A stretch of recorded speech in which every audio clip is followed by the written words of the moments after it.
livro original publicado pela editora Cultrix, do grupo Pensamento. Osho é um místico contemporâneo que, como muitos outros místicos, não escreve livros, mas fala e transforma a vida de milhões de pessoas por meio da sua experiência. Suas palestras originais estão disponíveis em inglês, em seu formato original, e foram posteriormente transcritas em forma de livros. As palestras de Osho não são palestras intelectuais ou informativas, mas sim uma oportunidade para se experimentar a meditação e o relaxado estado de alerta que reside no centro dela. Este audiolivro é a narração de um livro compilado de várias palestras de Osho sobre esse assunto. Ouvir minhas palavras serve para criar um estado cada vez mais meditativo em você. Eu não falo para ensinar alguma coisa. Eu falo para criar algo em você. Esse é simplesmente um dispositivo para você ficar em silêncio. Eu não tenho nenhuma doutrina. Minha fala é na realidade um processo de deshipnose. Apenas me ouvindo, aos poucos, bem aos poucos, você vai se libertando de todos os programas em que a sociedade o forçou a acreditar. Prefácio. Deixe-me primeiro contar uma piada. Meu médico insistiu para que eu viesse ver o senhor, disse o paciente ao psiquiatra. Mas não sei o motivo, pois sou feliz no casamento, tenho um bom emprego, muitos amigos, nenhuma preocupação. Murmurou o psiquiatra, ajeitando seu caderno de anotações. E há quanto tempo você está assim? A felicidade é inacreditável. Parece que o ser humano não pode ser feliz. Se você fala de sua depressão, tristeza e infelicidade, todos acreditam. Isso parece natural. Se você fala de sua felicidade, ninguém acredita em você. Ela parece artificial. Sigmund Freud, depois de 40 anos de pesquisa sobre a mente humana, trabalhando com milhares de pessoas e observando milhares de mentes perturbadas, chegou à conclusão de que a felicidade é uma ficção. O ser humano não pode ser feliz. No máximo, podemos tornar as coisas um pouco mais confortáveis, e isso é tudo. No máximo, podemos diminuir um pouco a infelicidade, e isso é tudo. Mas feliz, o ser humano não pode ser feliz. Parece muito pessimista, mas, ao observar a humanidade, parece que é isso mesmo que acontece. Parece que isso é um fato. Somente os seres humanos são infelizes. Algo, lá no fundo, saiu errado. Digo-lhe isso a partir da minha própria experiência. Os seres humanos podem ser felizes, mais felizes do que os pássaros, mais felizes do que as árvores, mais felizes do que as estrelas, pois os seres humanos têm algo que nenhuma árvore, nenhum pássaro e nenhuma estrela têm. Eles têm consciência. Mas, quando você tem consciência, duas alternativas são possíveis. Ou você pode ficar feliz, ou pode ficar infeliz. A escolha é sua. As árvores são simplesmente felizes porque não podem ser infelizes. A felicidade não é a escolha delas. Elas têm de ser felizes e não sabem como ser infelizes, pois não há alternativa para elas.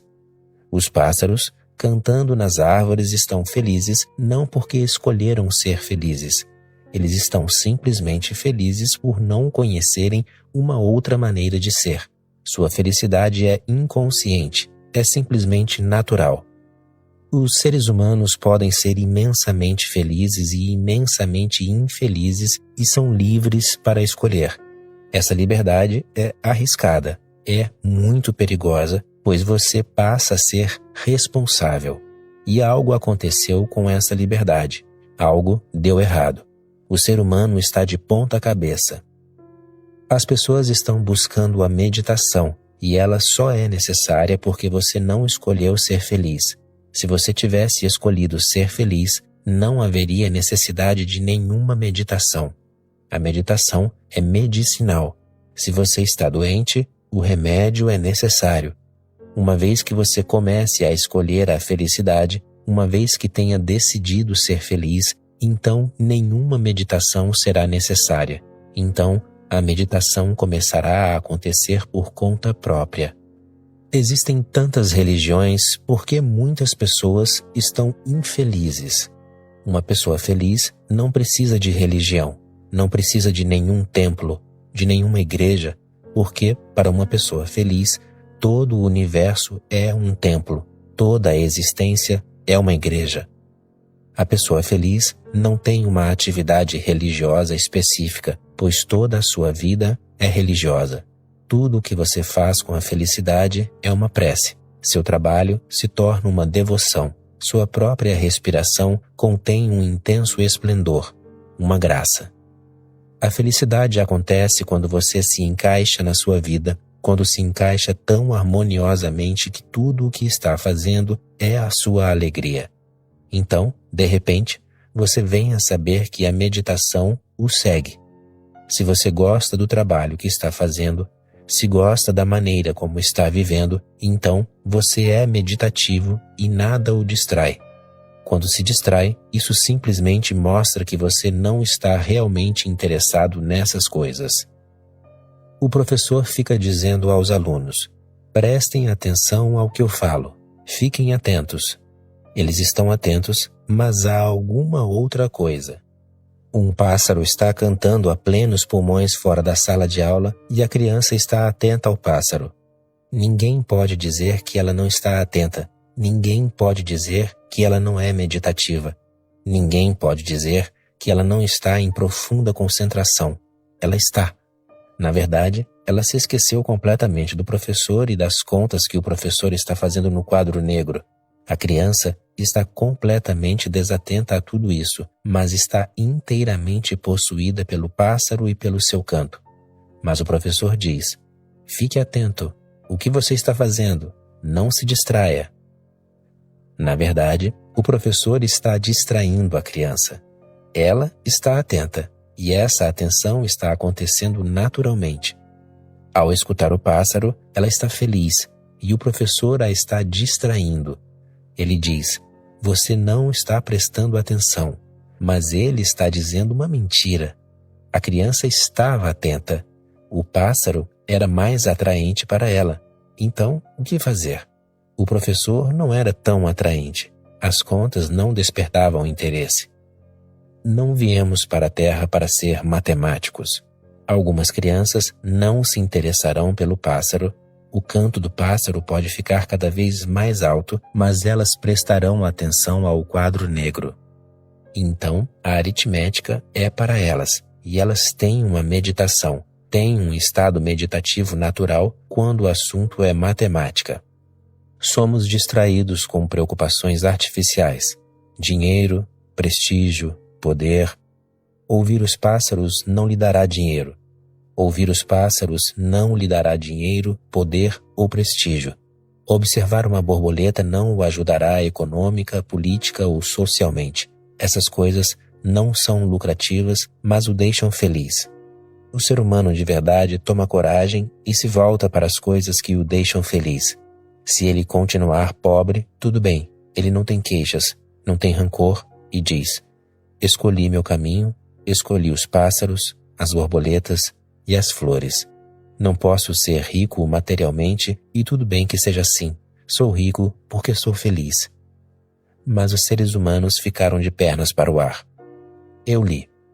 O velho Ted estava sentado na margem do rio havia algumas horas sem que nenhum peixe mordesse o seu anzol. A combinação de várias garrafas de cerveja e o sol quente fizeram com que ele cochilasse, o que o deixou completamente despreparado quando um peixe mordeu a isca e puxou com força a linha, acordando-o. Ted se desequilibrou e antes que pudesse se aprumar, viu-se dentro do rio. Um menino observava tudo com interesse e enquanto o homem se debatia para sair da água, o garoto se voltou para o pai e perguntou: papai, aquele homem está pegando um peixe ou o peixe está pegando um homem? O ser humano ficou completamente de pernas para o ar. O peixe está apanhando e arrastando você. Você não está apanhando o peixe. Sempre que você vê dinheiro à frente, deixa de ser você mesmo. Sempre que vê poder ou prestígio, deixa de ser você mesmo. Sempre que vê respeitabilidade, deixa de ser você mesmo. Imediatamente, você se esquece de tudo, dos valores intrínsecos de sua vida, de sua felicidade, de sua alegria, de seu deleite. Você sempre escolhe algo de fora e o negocia com algo de dentro. Você ganha o exterior e perde o interior. Mas o que você fará com isso? Mesmo se você tiver o mundo todo a seus pés, mesmo se conquistar todas as riquezas do mundo, mas perder a si mesmo, mas perder seu próprio tesouro interior, o que você irá fazer com suas riquezas? Essa é a infelicidade. Se você puder aprender uma coisa apenas, que seja ficar alerta e consciente de suas próprias motivações interiores, de seu próprio destino interior. Nunca perca isso de vista. Do contrário, você será infeliz. E quando você está infeliz, as pessoas dirão: medite e será feliz. Reze e será feliz. Vá ao templo. Seja religioso. Seja um cristão ou um hindu, e você será feliz. Isso é tudo bobagem. Seja feliz e a meditação será uma consequência. Seja feliz e a religiosidade será uma consequência. A felicidade é a condição básica. Mas as pessoas ficam religiosas somente quando estão infelizes. Portanto, a religião delas é falsa. Tente entender por que você está infeliz. Muitas pessoas me procuram, dizem que estão infelizes e querem que eu lhes dê uma meditação. Eu digo que primeiro, o básico é entender por que você está infeliz. Se você não eliminar as causas básicas de sua infelicidade, poderá meditar, mas isso não será de muita ajuda, pois as causas básicas continuarão presentes. Alguém poderia ter sido um dançarino fantástico e estar sentado em um escritório empilhando arquivos. Não há possibilidade de dançar. Alguém poderia ter adorado dançar sob as estrelas, mas está simplesmente engordando sua conta bancária. E essas pessoas dizem que são infelizes. Dê-me uma meditação. Posso dar, mas o que essa meditação irá desencadear? O que se espera que ela faça? Elas permanecerão as mesmas pessoas, juntando dinheiro, competindo nos negócios. A meditação pode ajudar a torná-las um pouco mais relaxadas para que possam fazer essas tolices ainda melhor. Você pode repetir um mantra, pode fazer uma determinada meditação.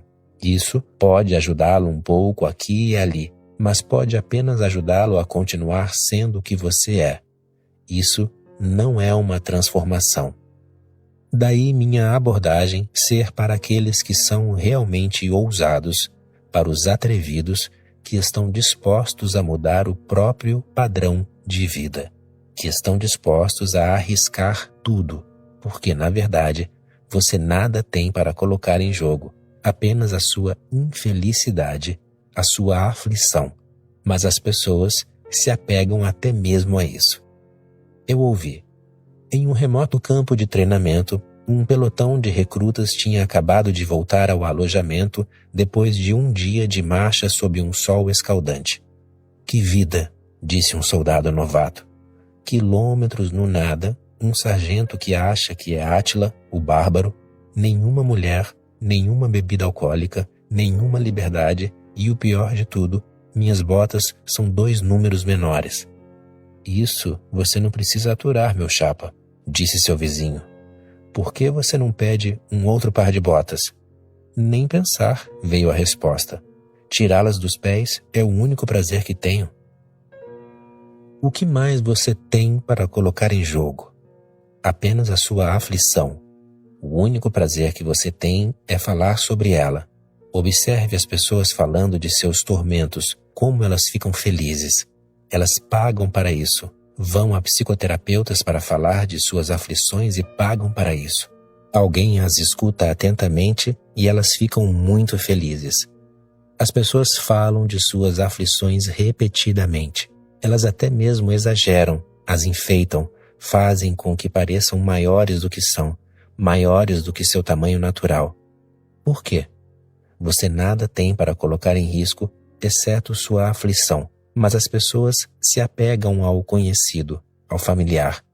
A aflição é tudo o que elas conhecem. Essa é a vida delas. Nada a perder, mas com muito medo de perder. Na minha visão, a felicidade vem primeiro, a alegria vem primeiro, uma atitude celebrativa vem primeiro, uma filosofia positiva de vida vem primeiro. Desfrute. Se você não puder desfrutar o seu trabalho, mude-o. Não espere, pois ao esperar, você está esperando por algo que não existe e que, portanto, nunca virá. A pessoa espera e desperdiça a própria vida. Por quem, para que você está esperando? Se você perceber o ponto que está infeliz em um certo padrão de vida, então todas as velhas tradições dizem que você está errado. Mas eu gostaria de dizer que o padrão está errado. Tente entender a diferença de ênfase. Você não está errado. Apenas seu padrão, a maneira como você aprendeu a viver está errada. As motivações que você aprendeu e aceitou como suas não são suas, elas não preenchem seu destino e vão contra sua natureza, contra seu temperamento. Lembre-se disto. Ninguém mais pode decidir por você. Todos os seus mandamentos, todas as suas ordens, todas as suas moralidades existem apenas para mutilá-lo. Você precisa decidir por si mesmo, precisa tomar sua vida em suas próprias mãos. Se não for assim, a vida fica batendo à sua porta e você nunca está lá. Estará sempre em algum outro lugar. Se era para você ser dançarino, a vida vem a partir dessa porta, pois ela acha que você deve ser um dançarino a essa altura. Ela bate nessa porta, mas você não está ali. Você é banqueiro. Como a vida poderia esperar que você se tornasse banqueiro? A vida vem a você da maneira como sua natureza queria que você fosse. Ela conhece apenas esse endereço, mas você nunca é encontrado ali, pois está em algum outro lugar, escondendo-se por trás da máscara de outra pessoa, das vestimentas de outra pessoa, sob o nome de outra pessoa. A existência fica a procurá-lo. Ela conhece o seu nome, mas você se esqueceu desse nome. Ela conhece o seu endereço, mas você nunca viveu nesse endereço. Você deixou que o mundo o distraísse. Na noite passada, sonhei que eu era uma criança. Joey contava a Al. E que tinha passe livre para todas as atrações da Disneylândia. Rapaz, que diversão! Eu nem precisava escolher o que fazer, pois fiz de tudo. Interessante, comentou o amigo. Também tive um sonho muito vívido na noite passada. Sonhei que uma linda loira bateu à minha porta e me cobriu de atenções. Depois, no meio da transa, entrou no meu quarto uma outra visitante, uma estupenda morena que também me queria. Uau! Interrompeu Joey. Cara, adoraria estar lá. Por que você não me telefonou? Eu telefonei, respondeu o outro. Mas sua mãe me disse que você tinha ido à Disneylândia. Seu destino pode encontrá-lo apenas de uma maneira, e essa é o seu florescimento interior, como a existência queria que você fosse.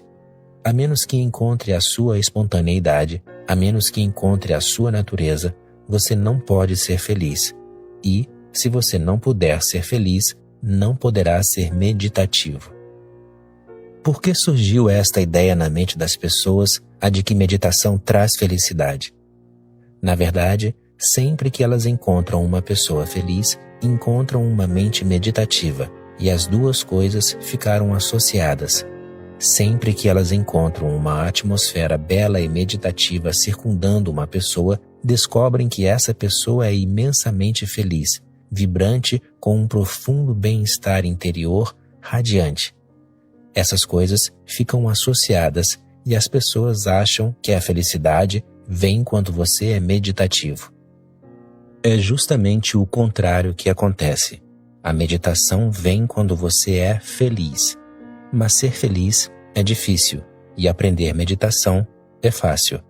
Ser feliz significa uma mudança drástica em seu modo de vida, uma mudança abrupta, pois não há tempo a perder, uma mudança repentina, uma descontinuidade com o passado, um súbito estrondo de um trovão e você morre para o velho e começa rejuvenescido do ABC.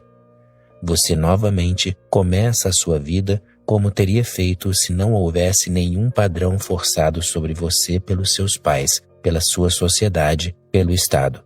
Como você teria feito, deveria ter feito, se não houvesse ninguém para distraí-lo. Mas você foi distraído. Você precisa abandonar todos esses padrões que foram impostos sobre você e precisa descobrir sua própria chama interior. O que é felicidade? A felicidade nada tem a ver com o sucesso, nada tem a ver com a ambição, nada tem a ver com o dinheiro, o poder e o prestígio. A felicidade tem a ver com a sua consciência e não com o seu caráter. Depende de você.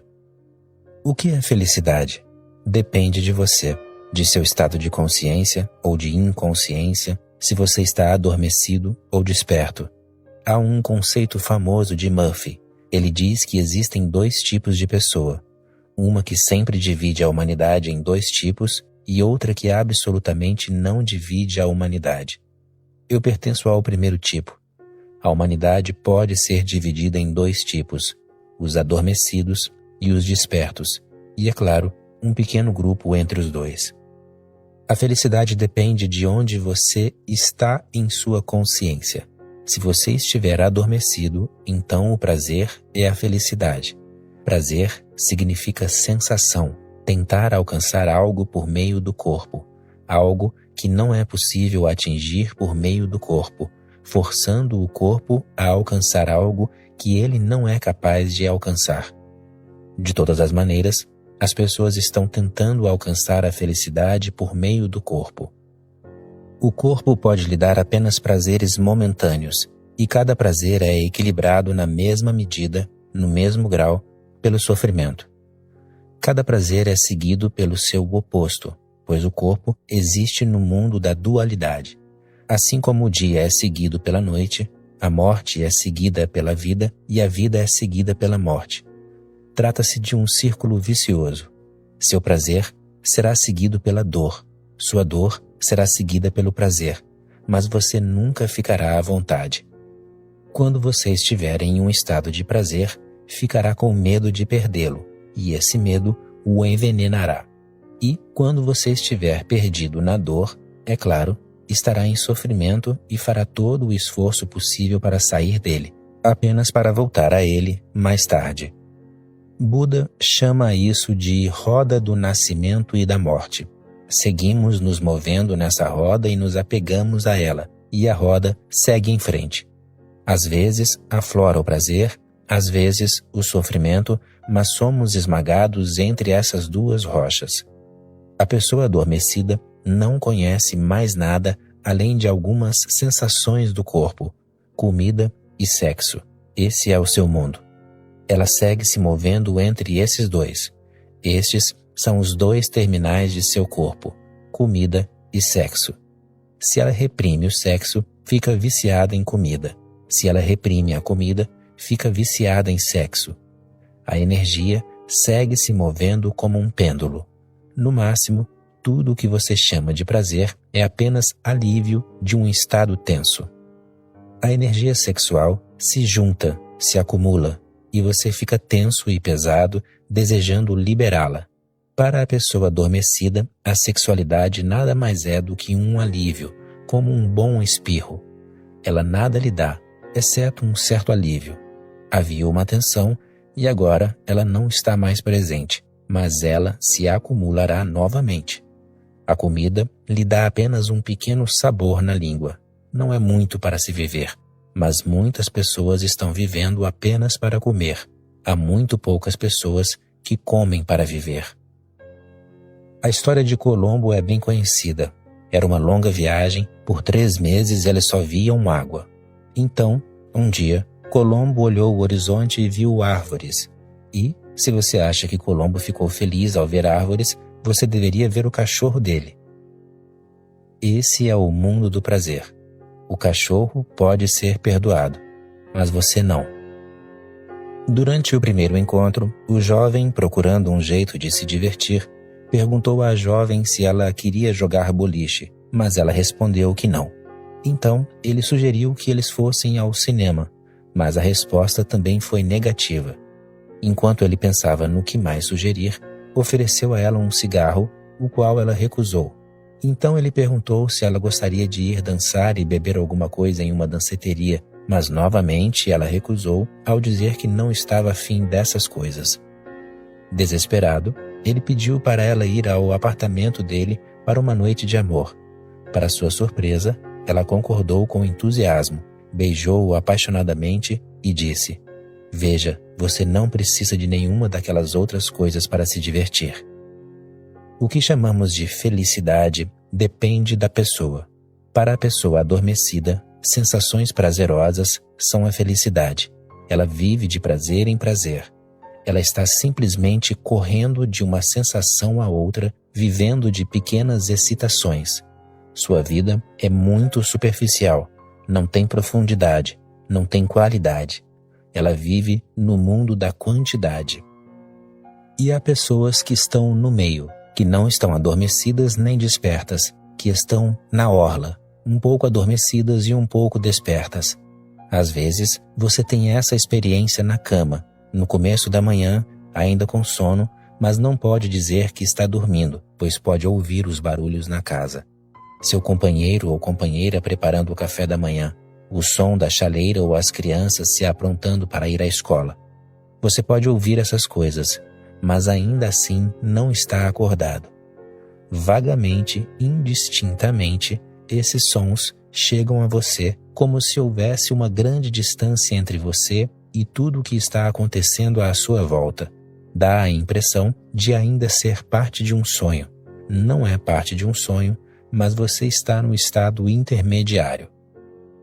O mesmo acontece quando você começa a meditar. O não meditador dorme e sonha. O meditador começa a se afastar do estado adormecido em direção ao estado desperto. Ele está em um estado transitório. Então, a felicidade tem um significado totalmente diferente. Ela se torna mais uma qualidade e menos uma quantidade. É mais psicológica e menos fisiológica. O meditador desfruta mais a música, a poesia, desfruta criar alguma coisa, desfruta a natureza e sua beleza, o silêncio, desfruta o que nunca desfrutou antes, e isso é muito mais duradouro. Mesmo se a música cessar, algo se prolonga nele. E a felicidade não é um alívio. A diferença entre o prazer e essa qualidade de felicidade é que essa última não é um alívio, mas um enriquecimento. Você fica mais repleto e começa a transbordar. Ao escutar uma boa música, algo se desencadeia em seu ser. Uma harmonia surge em você. Você se torna musical. Ou, ao dançar, subitamente você se esquece de seu corpo. Ele fica leve, deixa de existir a força da gravidade sobre você. De repente, você está em um espaço diferente. O ego não é mais tão sólido. O dançarino se dissolve e se funde na dança. Isso é bem superior, bem mais profundo do que o prazer que você obtém da comida e do sexo. Isso tem uma profundidade, mas também não é o final. O final acontece somente quando você está completamente desperto, quando você é um Buda, quando todo o sono e o sonhar se foram, quando todo o seu ser estiver repleto de luz, quando não houver escuridão dentro de você. Toda a escuridão desapareceu, e com essa escuridão, o ego se foi. Todas as tensões desapareceram, toda a angústia, toda a ansiedade. Você fica em um estado de total satisfação e vive no presente, sem mais nenhum passado e nenhum futuro. Você fica completamente no aqui e agora. Este momento é tudo. O agora é o único tempo e o aqui é o único espaço. E então, de repente, todo o céu repousa sobre você. Esse é o estado de plenitude, a felicidade verdadeira. Procure o estado de plenitude. Ele é o seu direito inato. Não fique perdido na floresta dos prazeres. Eleve-se um pouco mais, alcance a felicidade e depois a plenitude. O prazer é animal, a felicidade é humana, a plenitude é divina. O prazer o prende, o acorrenta, ele é uma escravidão. A felicidade lhe dá um pouco mais de corda, um pouco de liberdade, mas somente um pouco. A plenitude é a liberdade absoluta. Você começa a se elevar, ela lhe dá asas. Você deixa de ser parte da terra grosseira e passa a ser parte do céu. Você se torna luz, alegria. O prazer depende dos outros. A felicidade não depende tanto dos outros, mas ainda está separada de você. O estado de plenitude não é dependente e também não está separado. Ele é o seu próprio ser, a sua própria natureza. Da superfície ao centro. Gautama Buda disse: existe o prazer e existe o estado de plenitude. Esqueça-se do primeiro para ter o segundo. Medite sobre isso o mais profundamente possível, pois essa mensagem contém uma das verdades mais fundamentais. É preciso compreender e ponderar sobre estes 4 estados. O primeiro é o prazer, o segundo é a felicidade, o terceiro é a alegria e o quarto é a plenitude. O prazer é físico, fisiológico, é a coisa mais superficial na vida, é excitação agradável. Ele pode ser sexual e pode provir dos outros sentidos, pode se tornar uma obsessão por comida, mas está enraizado no corpo. O corpo é a sua periferia, a sua circunferência, e não o seu centro. E viver na circunferência é viver à mercê de todos os tipos de coisa que acontecem à sua volta. A pessoa que procura prazer permanece à mercê do acaso. É como as ondas no oceano. Elas estão à mercê dos ventos. Quando há ventos fortes, as ondas acontecem. Quando os ventos desaparecem, as ondas desaparecem. Elas não têm uma existência independente. Elas são dependentes e tudo o que depende de algo exterior a si mesmo cria escravidão. O prazer depende do outro. Se você ama uma mulher, se esse é o seu prazer, então essa mulher se torna sua patroa. Se você ama um homem, se esse é o seu prazer e você se sente infeliz, em desespero e triste sem ele, então criou uma escravidão para si mesma, criou uma prisão e não está mais em liberdade. Se você fica correndo atrás de dinheiro e de poder, então será dependente de dinheiro e de poder.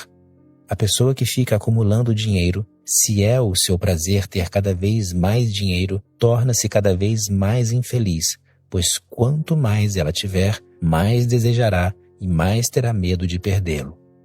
Trata-se de uma espada de 2 gumes. Desejar mais é o primeiro gume da espada. Quanto mais você demandar, quanto mais você desejar, mais sentirá que algo está lhe faltando, e mais oco, mais vazio aparentará para si mesmo. E o outro gume da espada é o de que quanto mais você tiver, mais terá medo de que lhe seja tirado. Ele pode ser roubado, o banco pode falir, a situação política do país pode mudar, o país pode se tornar comunista. Existem 1001 coisas das quais o seu dinheiro depende. Seu dinheiro não faz de você um mestre, mas um escravo. O prazer é periférico, daí fatalmente depender de circunstâncias externas, e ele é apenas excitação agradável. Se a comida for prazer, o que realmente estará sendo desfrutado? Apenas o sabor, por um momento. Quando o alimento passa pelas papilas gustativas da língua, você sente uma sensação que interpreta como prazer. Trata-se de sua interpretação. Hoje pode parecer prazer, mas amanhã poderá não parecer. Se você comer a mesma comida todos os dias, suas papilas gustativas deixarão de responder a ela favoravelmente, e logo você ficará saturado. É assim que as pessoas ficam saturadas. Um dia, você corre atrás de um homem ou de uma mulher e no dia seguinte está tentando encontrar uma desculpa para se livrar da mesma pessoa. A mesma pessoa, nada mudou. O que aconteceu nesse meio tempo? Você enjoou do outro, pois todo o prazer estava em aventurar-se rumo ao novo. Agora, o outro não é mais novo, você se familiarizou com o território, se familiarizou com o corpo do outro, com as curvas de seu corpo, com a sensação do corpo. Agora, a mente está ansiando por algo novo. A mente sempre está ansiando por algo novo, e é dessa maneira que ela o mantém constantemente acorrentado em algum lugar no futuro, com esperança, mas nunca dá os benefícios, pois não pode dar. Ela pode apenas criar novas esperanças, novos desejos. Assim como as folhas crescem nas árvores, os desejos e as esperanças crescem na mente. Você queria uma casa nova e agora a tem, mas onde está o prazer? Ele esteve presente apenas por um momento, quando você atingiu o seu objetivo, mas, ao atingi-lo, sua mente deixou de se interessar por ele e já começou a tecer novas teias de desejo, já começou a pensar em outra casa, em casas maiores. E o mesmo acontece a respeito de tudo. O prazer o mantém em um estado neurótico, inquieto, deixando-o sempre em tumulto. Tantos desejos e cada desejo é insaciável, clamando por atenção. Você permanece vítima de uma multidão de desejos insanos, insanos por serem irrealizáveis, e eles o arrastam a diferentes direções. Você se torna uma contradição. Um desejo o leva para a esquerda, um outro para a direita, e simultaneamente você fica nutrindo ambos os desejos. E então você sente uma divisão, sente-se dividido, repartido, como se estivesse despedaçado. Ninguém mais é responsável. Essa situação é criada por toda a estupidez de desejar o prazer. E esse é um fenômeno complexo. Você não é o único que está procurando prazer. Milhões de pessoas como você estão procurando os mesmos prazeres. Daí haver uma grande batalha, competição, violência, guerra. Todos se tornaram inimigos uns dos outros, pois estão todos procurando o mesmo objetivo, e nem todos podem atingi-lo. Daí a batalha precisar ser total. Você precisa arriscar tudo, e para nada, porque quando você ganha, não ganha nada. Toda a sua vida é desperdiçada nessa batalha. Uma vida que poderia ter sido uma celebração se torna uma batalha longa, prolongada e desnecessária.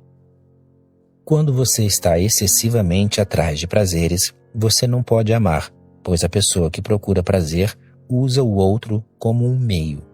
Esse é um dos atos mais imorais possíveis, pois cada ser é um fim em si mesmo, e você não pode usar o outro como um meio.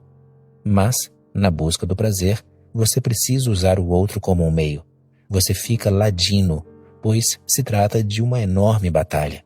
Se você não for ladino, será enganado pelos outros, e antes que isso aconteça, você precisa enganá-los. Maquiavel aconselhou os buscadores do prazer. A melhor maneira de se defender é atacar.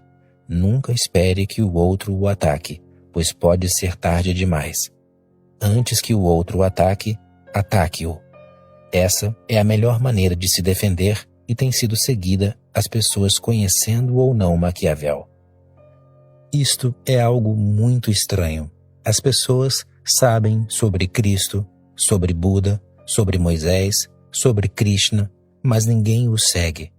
E as pessoas não sabem muito sobre Maquiavel, mas o seguem como se ele estivesse muito próximo do coração delas.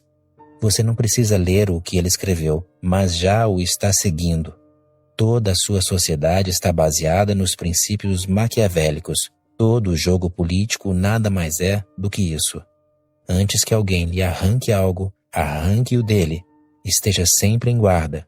Se você estiver sempre em guarda, naturalmente ficará tenso, ansioso, preocupado. Todos estão contra você e você está contra todos. Assim, o prazer não é e não pode ser o objetivo da vida. A segunda palavra a ser entendida é felicidade. O prazer é fisiológico, a felicidade é psicológica. A felicidade é um pouco melhor, um pouco mais refinada, um pouco mais elevada, embora não muito diferente do prazer. Pode-se dizer que o prazer é um tipo inferior de felicidade e que a felicidade é um tipo mais elevado de prazer, como dois lados da mesma moeda. O prazer é um pouco primitivo, animal. A felicidade é um pouco mais cultivada, um pouco mais humana, porém se trata do mesmo jogo se desenrolando no mundo da mente.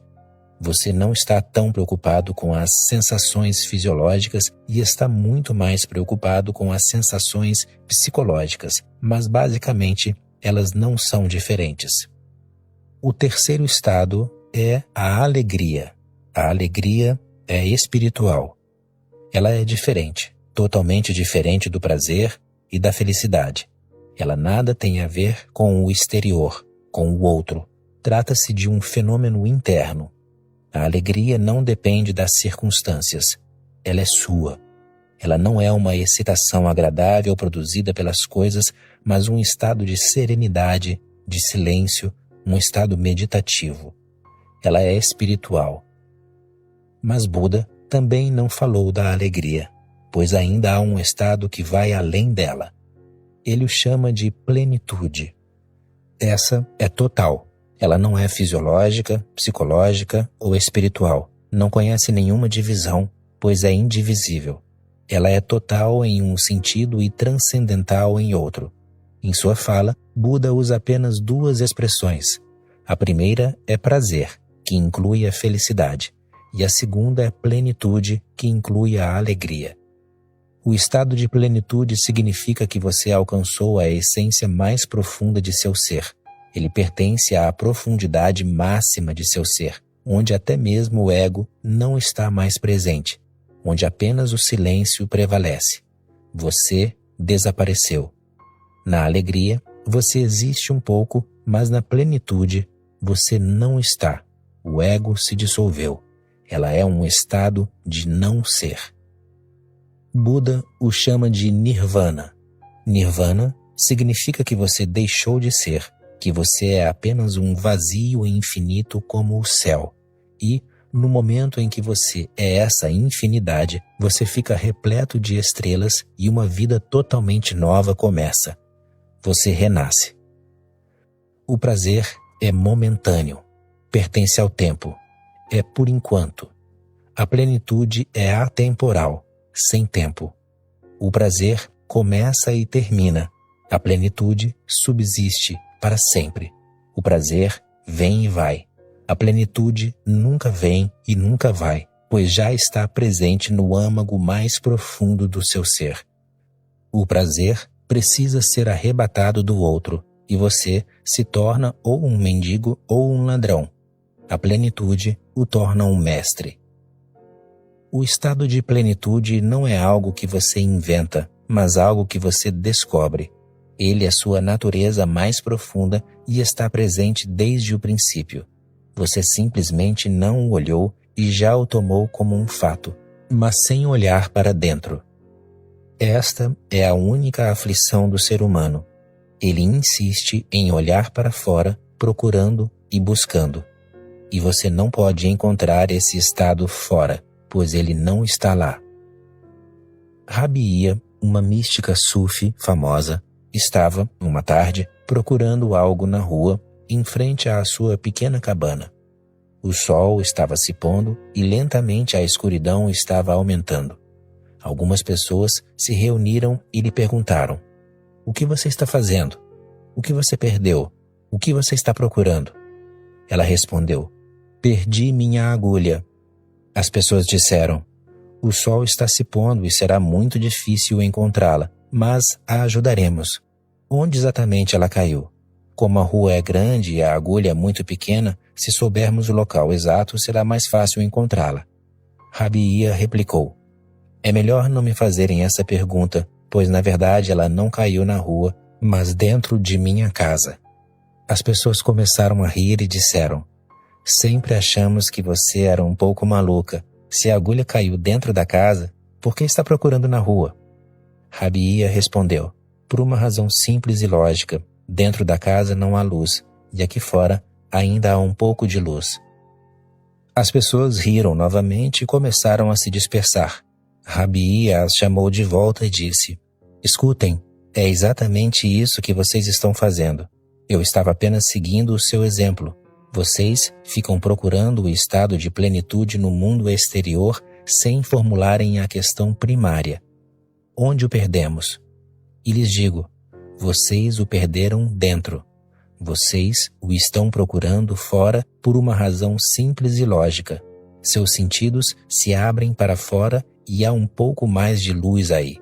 Seus olhos enxergam fora, seus ouvidos escutam fora, suas mãos alcançam o que está fora. Essa é a razão de procurarem fora. E lhes digo, vocês não o perderam lá, e lhes digo por experiência. Também procurei fora por muitas e muitas vidas, e no dia em que olhei para dentro, fiquei surpresa. Não havia necessidade de procurar e buscar, pois ele sempre esteve dentro. O estado de plenitude é sua essência mais íntima. O prazer precisa ser mendigado dos outros, o que naturalmente o faz ficar dependente. O estado de plenitude o torna um mestre. Ele não é algo que acontece, pois já existe. Buda diz: existe o prazer e existe o estado de plenitude. Esqueça-se do primeiro para ter o segundo.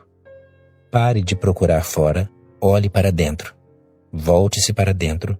Comece a procurar e a buscar em sua própria interioridade, em sua própria subjetividade. A plenitude não é um objeto a ser encontrado em algum outro lugar. Ela é a sua consciência. No Oriente, sempre definimos a verdade suprema como Sat Chit Anand. Sat significa verdade. Chit significa consciência. Anand significa plenitude. Essas são as três faces da mesma realidade. Essa é a Trindade verdadeira, e não Deus, o Pai, Jesus Cristo, o Filho e o Espírito Santo. Essa não é a Trindade verdadeira. A verdadeira Trindade é verdade, consciência e plenitude. E elas não são fenômenos separados, mas uma só energia expressa de três maneiras, uma só energia com três faces. É por isso que no Oriente dizemos que Deus é Trimurti, que Deus tem três faces. Essas são as faces reais, e não Brahma, Vishnu e Mahesh. Essas últimas são para crianças, para aqueles que são imaturos espiritual e metafisicamente. Brahma, Vishnu e Mahesh, o Pai, o Filho, o Espírito Santo. Esses nomes são para principiantes. Verdade, consciência, plenitude. Essas são as realidades supremas. Primeiro vem a verdade. Quando você entra em si mesmo, fica ciente de sua realidade eterna, Sat, verdade. Quando você se aprofunda em sua realidade, em sua verdade, fica ciente da consciência, uma imensa consciência. Tudo é luz, nada é escuro. Tudo é percepção, nada é inconsciência. Você é simplesmente uma chama de consciência sem nem mesmo uma sombra de inconsciência em algum lugar. E quando você entra ainda mais fundo, então a essência absoluta é a plenitude, Ananda. Buda diz: esqueça-se de tudo que você considerou até agora como importante, como significativo. Sacrifique tudo por esse estado supremo, pois esse é o único estado que o deixará satisfeito, que o deixará preenchido, que trará a primavera a seu ser, e você desabrochará em 1001 flores. O prazer o manterá como uma pessoa sem destino, o tomará cada vez mais ladino, não lhe dará sabedoria e o tornará cada vez mais um escravo. Ele não lhe dará o reino de seu ser e o tornará cada vez mais calculista, cada vez mais explorador, cada vez mais político e diplomático. Você começará a usar as pessoas como meios. É isso que as pessoas estão fazendo. O marido diz à esposa: eu amo você, mas na realidade ele simplesmente a usa. A mulher diz que ama o marido, mas simplesmente o está usando. O marido pode estar usando-a como um objeto sexual e a esposa pode estar usando-o como uma segurança financeira. O prazer torna todos ladinos, enganadores, e ser ladino é perder o grande bem-estar de ser inocente, é perder o grande bem-estar de ser uma criança. Na Embraer, estava faltando uma peça para a montagem de um novo avião, e foi feito um anúncio em todo o mundo para as empresas que poderiam oferecer esse componente pelo menor preço. Da Polônia, veio a oferta de construir a peça por $3.000. Da Inglaterra, a oferta foi de $6.000, e o preço pedido em Israel foi de $9.000. Ricardo, o engenheiro responsável pela construção do avião, decidiu visitar os 3 países para descobrir as razões por trás da disparidade das ofertas. Na Polônia, o construtor explicou: $1.000 para o material necessário, $1.000 para a mão de obra e $1.000 para as despesas gerais e um pequeno lucro. Na Inglaterra, Ricardo inspecionou a peça e descobriu que ela era tão boa como a feita na Polônia. Por que vocês estão pedindo $6.000? Indagou o engenheiro. 2.000 pelo material, explicou o inglês. 2.000 pela mão de obra e 2.000 pelas despesas gerais e um pequeno lucro. Em Israel, o representante da Embraer entrou em uma viela escura até chegar a uma pequena loja e lá encontrou o velho que fez a oferta de $9.000. Por que você está pedindo tanto? Perguntou o engenheiro. Bem, disse o velho judeu, 3.000 para você, 3.000 para mim e 3.000 para o babaca do polonês. Dinheiro, poder, prestígio, eles o tornam ladino. Procure o prazer e perderá sua inocência, e perder sua inocência é perder tudo. Jesus diz, seja como uma criança e somente então poderá entrar no reino de Deus. E ele está certo, pois aquele que busca o prazer não pode ser tão inocente como uma criança. Ele precisa ser muito esperto, muito ladino, muito político, e somente então poderá ser bem-sucedido na ferrenha competição que existe por toda parte. Todo mundo está na garganta de todo mundo. Você não está vivendo entre amigos.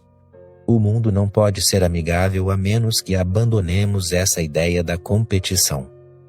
Mas, desde o início começamos a envenenar cada criança com esse veneno da competição. Quando a pessoa sai da universidade, está completamente envenenada. Nós a hipnotizamos com a ideia de que ela precisa lutar contra os outros, de que a vida é uma sobrevivência do mais apto. Então, a vida nunca pode ser uma celebração. Se você está feliz à custa da infelicidade de uma outra pessoa, e é assim que você pode ser feliz, não há outra maneira. Se você encontrar uma bela mulher e der um jeito de possuí-la, você a tirou das mãos de outra pessoa. Tentamos fazer as coisas parecerem as mais belas possíveis, mas isso fica apenas na superfície. Ora, os que perderam no jogo ficarão com raiva, com rancor e esperarão uma oportunidade para se vingar. Mais cedo ou mais tarde, a oportunidade virá. Tudo o que você possui neste mundo, você possui à custa de uma outra pessoa, à custa do sofrimento de uma outra pessoa. Não há outra maneira. Se você realmente não quiser ser inimigo de ninguém no mundo, precisará abandonar toda a ideia da possessividade. Use tudo o que acontecer de estar com você no momento, mas não seja possessivo. Não tente afirmar que aquilo é seu. Nada é seu. Tudo pertence à existência. Mãos vazias. Viemos com as mãos vazias e partiremos com as mãos vazias. Portanto, qual é o sentido de reivindicar tanto no período intermediário? Mas é isto que sabemos que o mundo nos diz. Possua, domine, tenha mais do que os outros. Pode ser dinheiro ou pode ser virtude. Não importa com que tipo de moedas você lida, elas podem ser mundanas ou pertencer ao outro mundo, mas seja muito esperto, do contrário será explorado. Explore e não seja explorado. Essa é a mensagem sutil dada a você com o leite materno. E toda a escola, colégio e universidade estão enraizados na ideia da competição. Uma educação de verdade não lhe ensinará a competir. Ela lhe ensinará a cooperar. Ela não lhe ensinará a lutar e a chegar em primeiro lugar, mas a ser criativo, a ser amoroso, a ser alegre sem se comparar com os outros. Ela não lhe ensinará que você pode ser feliz somente quando for o primeiro. Isso é pura tolice. Você não pode ser feliz apenas por ser o primeiro, pois ao tentar ser o primeiro, você passa por tanta aflição que quando vem a ser o primeiro, já se habituou à aflição. Quando você se torna o presidente ou o primeiro-ministro de um país, você passou por tanto tormento que agora o tormento é a sua segunda natureza. Agora, você não conhece nenhuma outra maneira de existir e permanece infeliz. A tensão se entranhou, a ansiedade passou a ser sua maneira de vida e você não conhece nenhuma outra maneira. Esse é o seu próprio estilo de vida. Assim, embora tenha se tornado o primeiro, você permanece cauteloso, ansioso e medroso. Isso absolutamente não muda sua qualidade interior. Uma educação de verdade não lhe ensinará a ser o primeiro. Ela lhe ensinará a desfrutar tudo o que você estiver fazendo, e não pelo resultado, mas pelo ato em si, como pintor, dançarino, músico. Você pode pintar de duas maneiras. Pode pintar para competir com outros pintores, desejando ser o maior pintor do mundo, desejando ser um Picasso ou um Van Gogh. Então, sua pintura será de segunda categoria, pois sua mente não está interessada na pintura em si, mas em ser o primeiro, o melhor pintor do mundo. Você não está se aprofundando na arte de pintar, não a está desfrutando, mas apenas a usando como um degrau. Você está em uma viagem de ego, e o problema é que para ser realmente um pintor, você precisa abandonar o ego completamente, precisa colocar o ego de lado. Somente então a existência poderá fluir através de você. Somente então suas mãos, seus dedos e seus pincéis serão usados como veículos. Somente então algo de uma beleza grandiosa poderá nascer. A beleza real nunca é criada por você. Ela vem através de você. A existência flui e você se torna apenas uma passagem. Você permite que aconteça. Isso é tudo. Você não impede. Isso é tudo. Mas, se você ficar muito interessado no resultado final, que você precisa ser famoso, que precisa ganhar um grande prêmio, que precisa ser o melhor pintor do mundo, que precisa superar todos os outros pintores, então seu interesse não está na pintura. Ela é secundária. E é claro, com o interesse secundário na pintura, você não pode pintar algo original. Será algo comum. O ego não pode trazer nada de extraordinário ao mundo. O extraordinário vem apenas por meio da ausência do ego.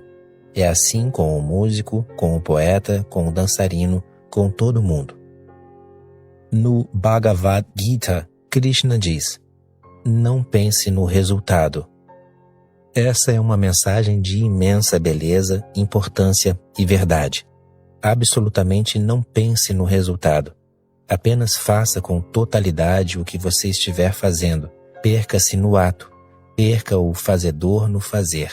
Não seja. Deixe que suas energias criativas fluam de uma maneira desimpedida. É por isso que Krishna disse a Arjuna: não fuja da guerra, pois posso perceber que essa fuga é apenas uma viagem do ego. A maneira que você está falando simplesmente mostra que está calculando, que está pensando que ao fugir da guerra se tornará um grande santo. Em vez de se entregar ao todo, você está se levando muito a sério, como se não houvesse guerra se você não estivesse presente. Krishna diz a Arjuna: simplesmente fique num estado de entrega. Diga à existência: use-me da maneira que você quiser me usar. Estou disponível, incondicionalmente disponível. Então, Tudo o que acontecer por seu intermédio terá uma grande autenticidade, terá intensidade, profundidade, terá o impacto do eterno. Jesus diz: lembre-se de que os primeiros neste mundo serão os últimos no reino de Deus, e os que forem os últimos aqui serão os primeiros lá. Ele lhe deu a lei fundamental, a lei inexaurível, eterna. Pare de tentar ser o primeiro, mas lembre-se de algo muito provável de acontecer, pois a mente é tão esperta que pode distorcer toda a verdade. Você pode começar a tentar ser o último. Mas então você perde o espírito da coisa, pois começa uma outra competição, a de que preciso ser o último. E, se alguém mais disser, sou o último, começará novamente a batalha, o conflito. Ouvi uma parábola sufi. Um grande imperador, Nadir Shah, estava orando. Era o início da manhã, o sol ainda não tinha despontado no horizonte e ainda estava escuro. Nadir Shah estava para começar uma nova conquista de um outro país e, é claro, estava pedindo a Deus a bênção de ser vitorioso. Ele estava dizendo a Deus: sou um ninguém, sou apenas um servo de seus servos. Abençoe-me, estou fazendo o seu trabalho, essa é a sua vitória. Mas sou um ninguém, lembre-se, sou apenas um servo de seus servos. Um sacerdote estava a seu lado, ajudando-o a rezar, funcionando como mediador entre ele e Deus. E então, subitamente, ouviram uma outra voz no escuro. Um mendigo da cidade também estava rezando e dizia a Deus: sou um ninguém, um servo de seus servos. O rei disse: olhe para esse mendigo. Ele é um mendigo e está dizendo a Deus que é um ninguém. Pare com esse absurdo. Quem é você para dizer que é um ninguém? Eu sou um ninguém, e ninguém mais pode dizer isso. Eu sou um servo dos servos de Deus. E quem é você para dizer que é o servo dos servos? Você percebe? A competição ainda está presente. A mesma competição, a mesma estupidez. Nada mudou. O mesmo cálculo. Preciso ser o último, ninguém mais pode ter permissão de ser o último. Se você não tiver muita compreensão, se não for muito inteligente, a mente poderá continuar a pregar essas peças em você. Nunca tente ser feliz à custa da infelicidade de uma outra pessoa. Isso é feio, é desumano, é violência em seu verdadeiro sentido.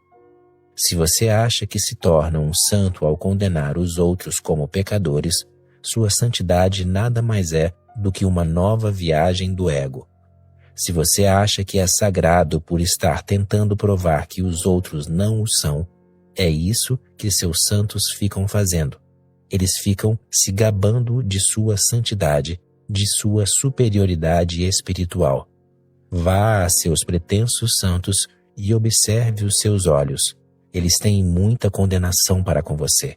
Eles dizem que você merece o inferno e ficam condenando todo mundo. Escute seus sermões, todos eles são condenatórios. E, é claro, você escuta em silêncio a condenação deles, pois sabe que cometeu muitos enganos e erros na sua vida. E eles condenam tudo. E dessa maneira é impossível sentir que você pode ser bom. Você adora comer, então é um pecador. Não acorda cedo pela manhã, então é um pecador. Não vai dormir cedo à noite, então é um pecador. Eles arranjaram tudo de tal maneira que é muito difícil não ser um pecador. Sim, eles não são pecadores. Eles vão dormir cedo e se levantam cedo pela manhã. Na verdade, eles não têm mais nada para fazer. Eles nunca cometem nenhum engano porque nunca fazem coisa alguma. Ficam apenas sentados como mortos. Mas, se você faz algo, é claro, como pode estar sem pecado? Daí, durante séculos, o santo renuncia ao mundo e foge dele, pois estar no mundo e ser santo parece impossível. Toda a minha abordagem consiste nisto. A menos que você esteja no mundo, sua santidade não tem nenhum valor. Esteja no mundo e seja sagrado. precisamos definir a santidade de uma maneira totalmente diferente. Não viva à custa dos sofrimentos dos outros, e isso é santidade. Não destrua a felicidade dos outros, e sim os ajude a serem felizes, e isso é santidade. Crie o clima no qual todos possam ter um pouco de alegria. Em busca. Se você estiver em busca da felicidade, uma coisa é certa: não a obterá. A felicidade é sempre uma consequência e não o resultado de uma busca direta. A dualidade fundamental. As questões mais fundamentais de todas são: o que é a felicidade verdadeira? Há possibilidade de atingi-la? A felicidade verdadeira é possível ou é algo momentâneo? A vida é apenas um sonho ou há também algo substancial nela? A vida começa com o nascimento e termina com a morte, ou existe algo que transcende o nascimento e a morte? Porque, sem o eterno, não há possibilidade de existir a felicidade verdadeira. Com o momentâneo, a felicidade permanecerá fugaz. Em um momento, ela está aqui, em outro, ela se foi, e você é deixado em grande desespero e escuridão. É assim na vida comum, na vida da pessoa adormecida. Há momentos de plenitude e há momentos de infelicidade. Está tudo misturado, é uma miscelânea. Você não pode manter esses momentos de felicidade que vêm a você. Eles vêm por conta própria e desaparecem por conta própria. Você não é o mestre. E você não pode evitar os momentos de aflição. Eles também têm sua própria constância. Vêm por si mesmos e desaparecem por si mesmos. Você é simplesmente uma vítima. E entre a felicidade e a infelicidade você fica despedaçado e nunca está em paz. Você se despedaça em todos os tipos de dualidades. A dualidade da felicidade e da infelicidade é a mais fundamental e a mais sintomática. Porém, existem 1001 dualidades. A dualidade do amor e do ódio, da vida e da morte, do dia e da noite, do verão e do inverno, da juventude e da velhice e assim por diante. Mas a dualidade fundamental, a que representa todas as outras, é a da felicidade e da infelicidade.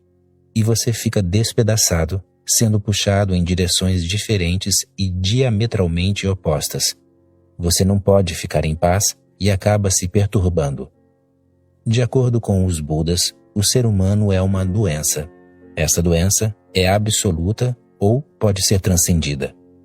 Daí a questão básica e mais fundamental: o que é a felicidade verdadeira? Certamente, a felicidade que conhecemos não é verdadeira. Ela é feita de sonhos e sempre se transforma no seu oposto. O que parece felicidade em um momento se transforma em infelicidade no momento seguinte. A felicidade se transformar em infelicidade simplesmente mostra que as duas não estão separadas e que talvez sejam dois aspectos da mesma moeda. E, se você tiver um lado da moeda, o outro está sempre ali, oculto atrás dela, esperando a oportunidade para se afirmar, e você sabe disso. Quando você está feliz, em algum lugar no fundo há o medo furtivo de que a felicidade não vá durar, que mais cedo ou mais tarde ela desaparecerá, que a noite está vindo, que a qualquer momento você será engolfado pela escuridão, que essa luz é apenas imaginária e que não pode ajudá-lo, não pode levá-lo para outra margem. A sua felicidade não é realmente felicidade, mas apenas uma infelicidade oculta. Seu amor não é amor, mas apenas uma máscara de seu ódio. Sua compaixão nada mais é do que sua raiva cultivada, sofisticada, educada, culta, civilizada, mas sua compaixão nada mais é do que raiva. Sua sensibilidade não é sensibilidade real, mas apenas um exercício mental, uma certa atitude e uma abordagem praticada. Lembre-se, a humanidade inteira foi educada com a ideia de que a virtude pode ser praticada, de que a bondade pode ser praticada, de que a pessoa pode aprender como ser feliz, pode dar um jeito de ser feliz, de que está dentro de seu poder criar um certo caráter que traz a felicidade. E tudo isso está errado, completamente errado. O primeiro ponto a ser entendido sobre a felicidade é que ela não pode ser praticada. Ela precisa apenas receber permissão de estar presente, pois não é algo que você crie. Tudo o que você cria irá ser algo menor do que você, mais diminuto do que você. O que você cria não pode ser maior do que você. A pintura não pode ser mais grandiosa do que o próprio pintor. A poesia não pode ser mais grandiosa do que o poeta. Sua canção fatalmente será algo menor do que você. Se você praticar a felicidade, você estará sempre ali, nas costas, com todas as suas tolices, com todas as suas viagens do ego, com toda a sua ignorância, com todo o seu caos mental. Com essa mente caótica, você não pode criar um cosmos, não pode criar a graça. A graça sempre desce do além. Ela precisa ser recebida como uma dádiva em uma imensa confiança, em uma total entrega. Em um estado de entrega, a felicidade verdadeira acontece. Mas nos disseram para realizarmos, para sermos ambiciosos. Toda a nossa mente foi cultivada para ser a de um conquistador. Toda a educação, a cultura, a religião, todas elas dependem dessa ideia básica de que o ser humano precisa ser ambicioso, de que somente a pessoa ambiciosa será capaz de atingir a satisfação. Isso jamais aconteceu e jamais acontecerá. Mas tão profunda é a ignorância que continuamos a acreditar nesse absurdo. Nenhuma pessoa ambiciosa foi feliz. Na verdade, a pessoa ambiciosa é a mais infeliz do mundo. Mas continuamos a treinar as crianças para serem ambiciosas. Sejam as primeiras, estejam no topo e serão felizes. E você já viu alguém no topo e feliz ao mesmo tempo? Alexandre o Grande era feliz quando se tornou um conquistador? Ele foi um dos homens mais infelizes que viveram sobre a terra. Ao perceber a plenitude de Diógenes, ele ficou com inveja. Ficar com inveja de um mendigo? Diógenes era um mendigo. Ele nada tinha, nem mesmo uma cumbuca de pedinte. Pelo menos Buda tinha uma cumbuca de pedinte e 3 mantos. Diógenes andava nu e sem cumbuca. Um dia, ele estava indo ao rio com sua cumbuca, pois era um dia quente e ele estava com sede e queria beber água. No caminho, quando estava chegando à margem do rio, um cachorro passou por ele correndo e arfando e saltou no rio. Tomou um bom banho e bebeu água o tanto que pôde. E aí veio a ideia na mente de Diógenes. Este cachorro é mais livre do que eu, pois não precisa carregar uma cumbuca. E, se ele pode dar um jeito, por que eu não posso dar um jeito sem uma cumbuca de pedinte? Essa é minha única propriedade, e preciso manter os olhos nela, pois ela pode ser roubada. À noite, eu preciso de vez em quando verificar se ela está ou não no lugar que a deixei. Ele jogou a cumbuca no rio, curvou-se para o cachorro, agradecendo-lhe pela grande mensagem que ele lhe trouxera da existência. Esse homem que nada tinha despertou inveja na mente de Alexandre. Quão infeliz ele deve ter sido. Ele confessou a Diógenes: se um dia eu tiver de nascer de novo, pedirei a Deus. Desta vez, por favor, não me faça Alexandre, faça-me Diógenes. Diógenes riu ruidosamente e chamou o cachorro. A essa altura eles tinham se tornado amigos e começado a viver juntos. Diógenes disse: escute a tolice que ele está dizendo. Na próxima vida ele quer ser Diógenes. Por que na próxima? Por que adiar? Quem sabe sobre a próxima vida? Até mesmo o dia seguinte é incerto, o momento seguinte é incerto. O que dizer da vida seguinte? Se você realmente quiser ser um Diógenes, pode ser neste exato momento, aqui e agora. Jogue suas roupas no rio e se esqueça de tudo sobre conquistar o mundo. Isso é pura estupidez, e você sabe disso. E você confessou que é infeliz. Confessou que Diógenes está em um estado muito melhor, muito mais abençoado. Então, por que não ser Diógenes agora mesmo? Deite-se na margem do rio, onde estou tomando meu banho de sol. Essa margem é grande o suficiente para nós dois. Alexandre não pôde aceitar o convite, é claro. Ele disse, obrigado pelo convite. No momento não posso aceitar, mas na próxima vida... Diógenes lhe perguntou, onde você está indo? E o que você fará se conquistar o mundo inteiro? Alexandre respondeu, eu descansarei. Diógenes afirmou, isso parece ser totalmente absurdo, porque estou descansando neste exato momento. Se Alexandre não é feliz, se Adolf Hitler não é feliz, se os Rockefellers e os Carnegies não são felizes, se as pessoas que têm todo o dinheiro e todo o poder do mundo não são felizes, observe as pessoas bem-sucedidas no mundo e você abandonará a ideia de sucesso. Nada fracassa como o sucesso. Embora lhe tenham dito que nada é tão bem-sucedido como o sucesso, digo-lhe que nada fracassa como o sucesso. A felicidade não tem a ver com o sucesso, com a ambição, com o dinheiro, o poder, o prestígio. Trata-se de uma dimensão totalmente diferente. A felicidade tem algo a ver com a sua consciência e não com o seu caráter. Deixe-me lembrá-lo. O caráter é novamente um cultivo. Você pode se tornar um santo e mesmo assim não será feliz se a sua santidade nada mais for do que uma santidade praticada. E é assim que as pessoas ficam santas. Católicos, jainistas, hindus, como eles ficam santos? Eles praticam centímetro por centímetro, em detalhe, quando se levantar, o que comer, o que não comer, quando ir para a cama. Não caráter, mas consciência. De maneira nenhuma acredito em caráter. Minha confiança está na consciência. Se uma pessoa fica mais consciente, naturalmente seu caráter é transformado. Mas essa transformação é totalmente diferente, pois não é manipulada pela mente. Ela é natural e espontânea. E sempre que seu caráter é natural e espontâneo, ele tem uma beleza própria. Fora isso, você pode continuar a mudar. Você pode abandonar sua raiva, mas onde a abandonará? Você precisará abandoná-la em seu próprio inconsciente. Você pode mudar um aspecto de sua vida, mas tudo o que você jogar dentro começará a se expressar a partir de algum outro ponto, e é inevitável que seja assim. Você pode bloquear um riacho com uma rocha, mas ele começará a fluir a partir de algum outro lugar. Não há como destruí-lo. A raiva, a ganância, a possessividade e a inveja estão presentes porque você está inconsciente.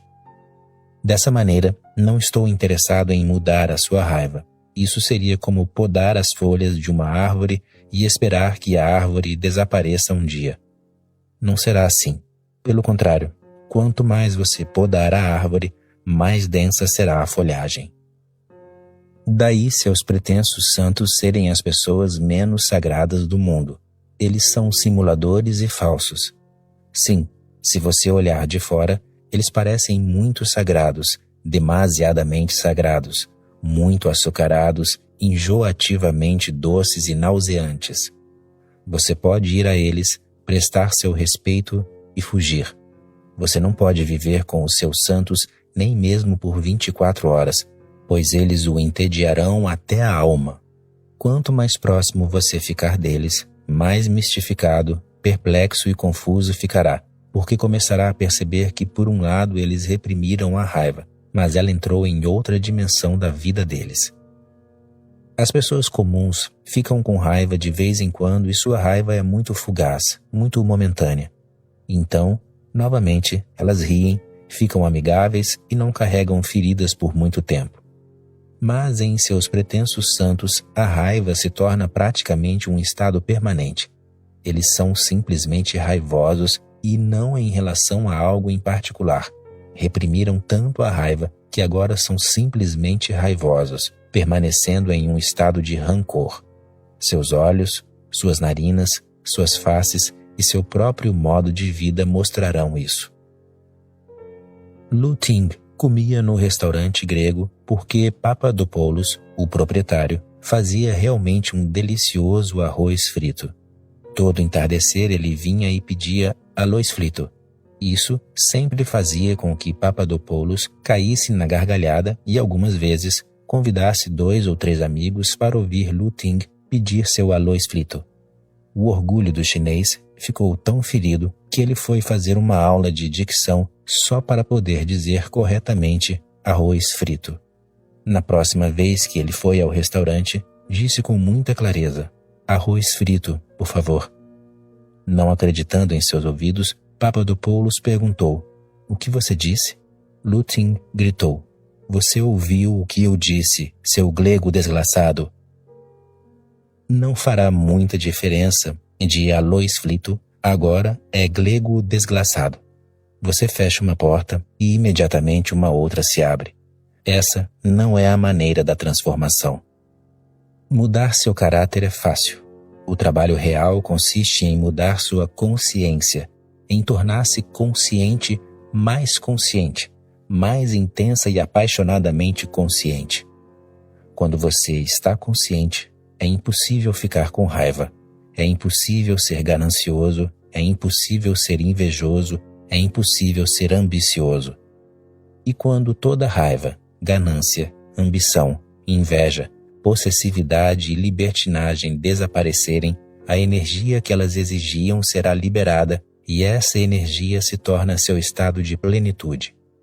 Agora, ela não está vindo de fora, agora ela está acontecendo dentro de seu ser, nos recessos mais íntimos do ser. E quando essa energia está disponível, você se torna um campo receptivo, um campo magnético e atrai o além.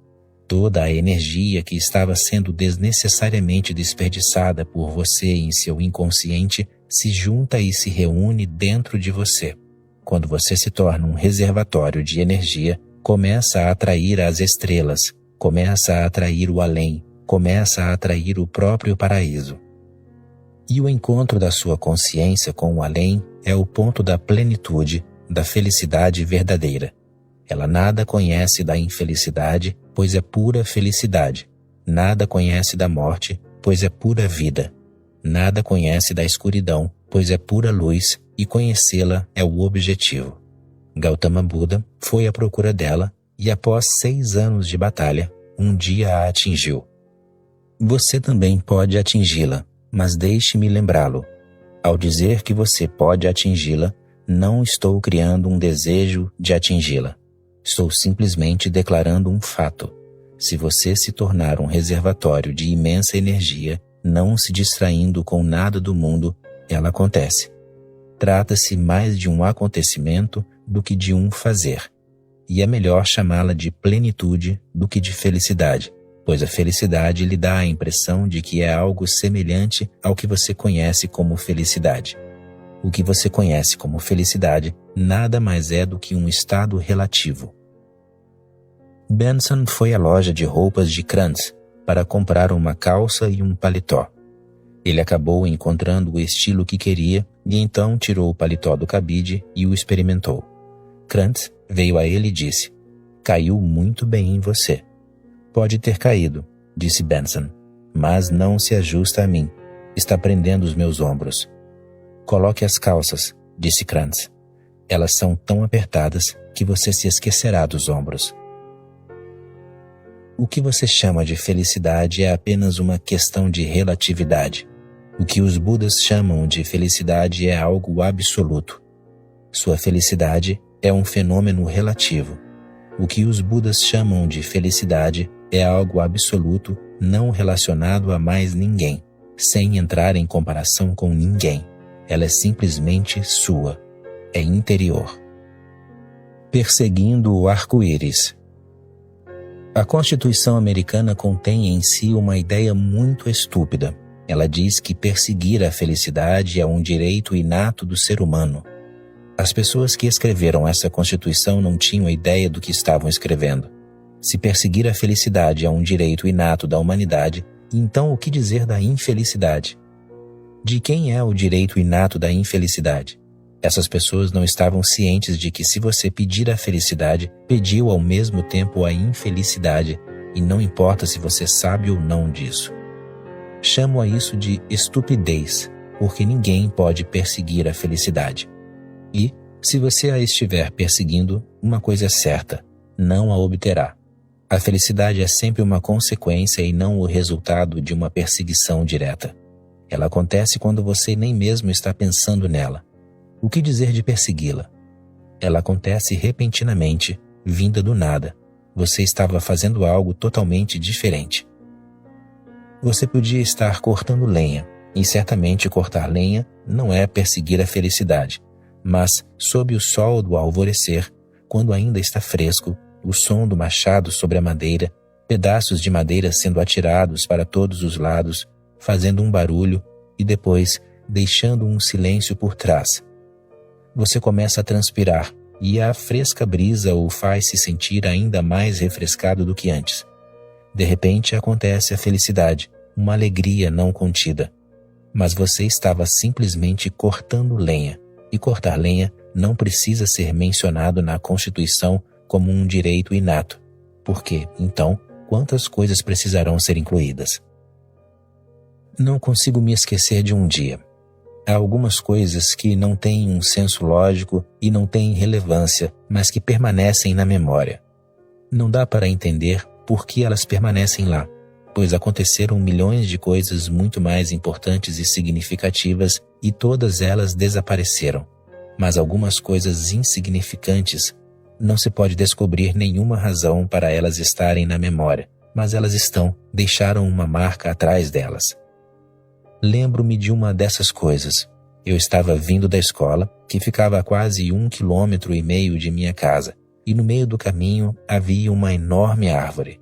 Eu passava por ela pelo menos 4 vezes por dia. Ao ir à escola, no meio do dia para ir à minha casa almoçar, depois ao voltar para a escola e finalmente ao voltar para casa. Passei por aquela árvore milhares de vezes, mas naquele dia algo aconteceu. Era um dia quente, e quando me aproximei da árvore, eu estava suando. Passei por debaixo da árvore e estava tão fresco que, sem ter nenhum pensamento deliberado, parei por um tempo sem saber o motivo. Simplesmente me aproximei do tronco da árvore, sentei-me ali e senti o tronco. Não posso explicar o que aconteceu, mas me senti imensamente feliz, como se algo estivesse ocorrendo entre mim e a árvore. Apenas o frescor não podia ser a causa, porque muitas vezes passei suando pelo frescor da árvore. Eu também parei antes, mas nunca antes toquei a árvore ou me sentei ali, como que encontrando um velho amigo. Aquele momento permaneceu brilhando como uma estrela. Muitas coisas aconteceram em minha vida, mas não percebo aquele momento se reduzir. Ele ainda está presente. Sempre que olho para trás, ele ainda está presente. Naquele dia, eu não estava claramente ciente do que aconteceu, e nem hoje posso dizer que estou, mas algo aconteceu. E, a partir daquele dia, houve uma certa relação minha com a árvore, a qual nunca senti antes, nem mesmo com algum ser humano. Tornei-me mais íntimo daquela árvore do que de qualquer outra pessoa no mundo. Passou a ser uma rotina para mim. Sempre que passava pela árvore, eu me sentava por alguns segundos ou por alguns minutos e sentia a árvore. Ainda posso percebê-la. Algo continuou crescendo entre nós. No dia em que deixei a escola e me mudei para outra cidade para frequentar a universidade, despedi-me de meu pai, de minha mãe, de meus tios e de toda a minha família sem chorar. Nunca fui do tipo que chora com facilidade. Mas, naquele mesmo dia, ao me despedir da árvore, eu chorei.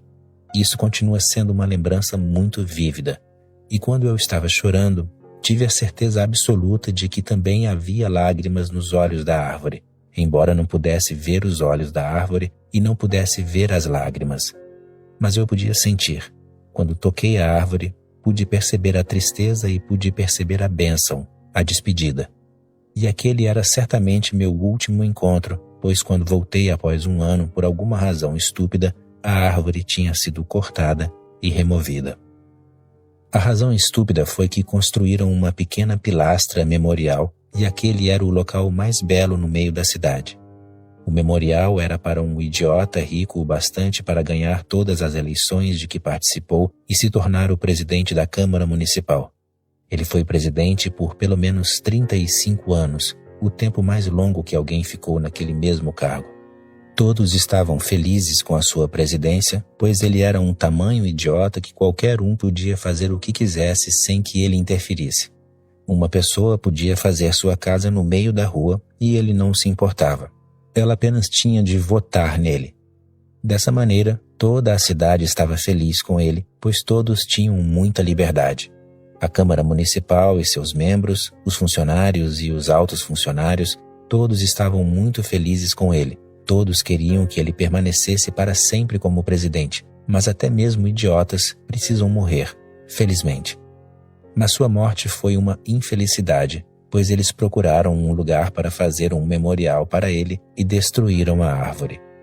Agora, sua pedra de mármore está lá, no lugar de uma árvore viva. A busca da felicidade é algo impossível. Se você observar a sua própria experiência e encontrar momentos de felicidade, verá que fatalmente serão muito raros. Talvez em uma vida de 70 anos você possa ter 7 momentos dos quais possa afirmar que foram momentos felizes. Mas, se você teve pelo menos um único momento de felicidade, uma coisa é certa, sem exceção, aconteceu quando você não a estava procurando.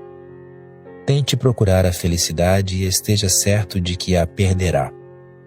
Discordo de Jesus em muitos pontos, até mesmo em pontos que parecem muito inocentes e que parece que estou sendo indelicado.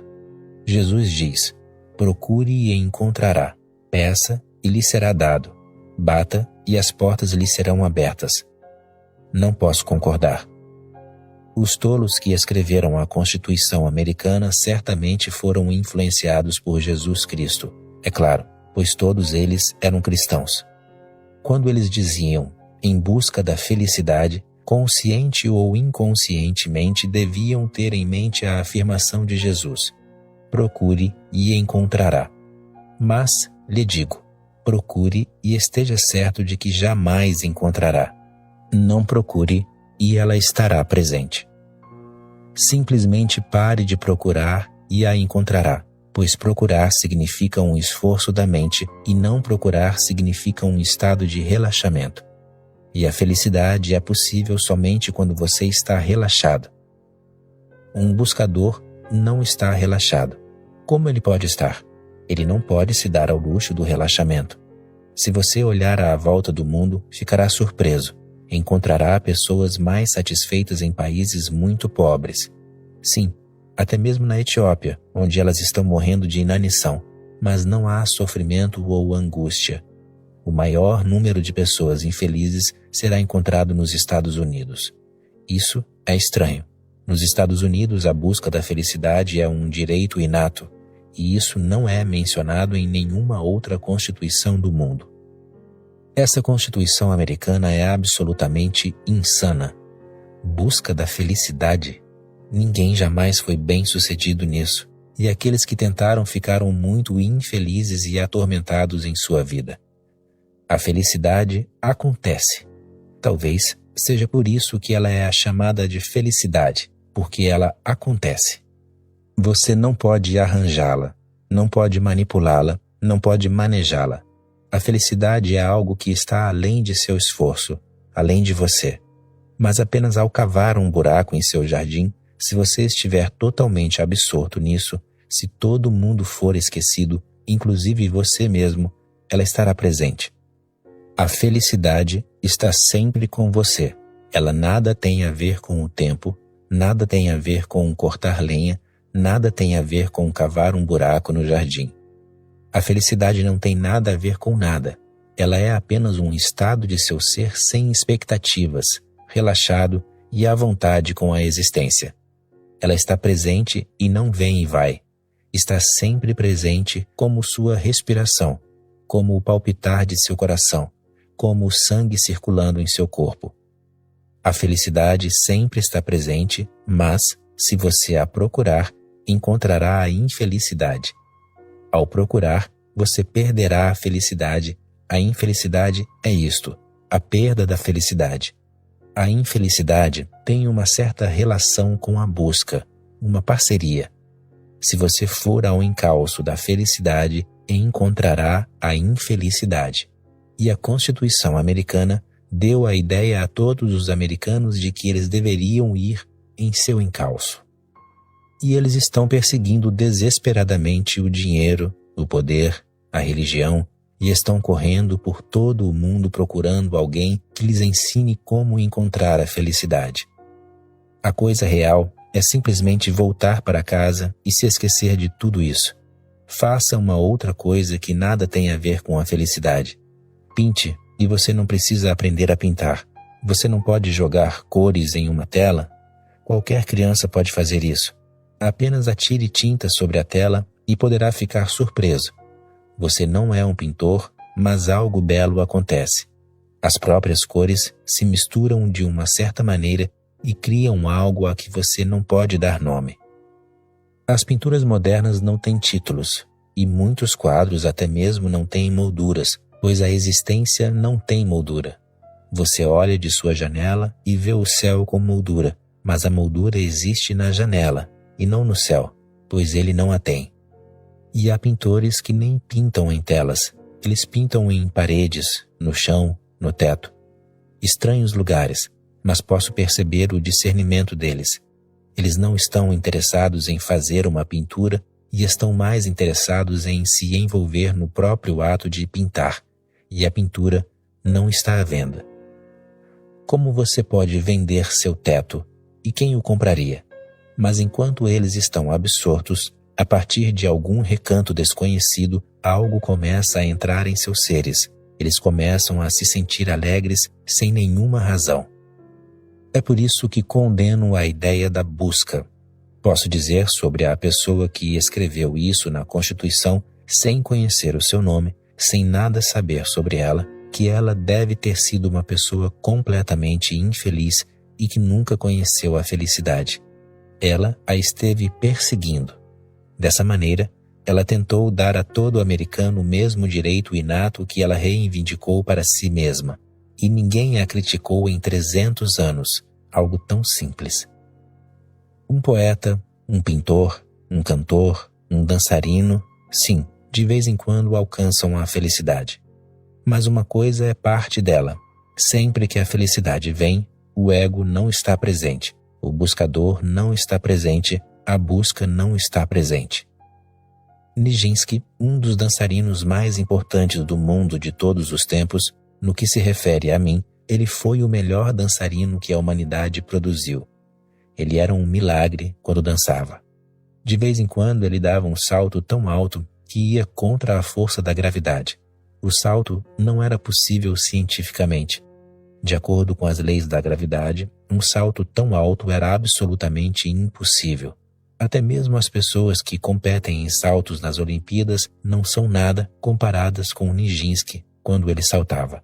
E até mesmo mais miraculosa era a sua volta ao solo. Ele voltava como uma pena, lentamente.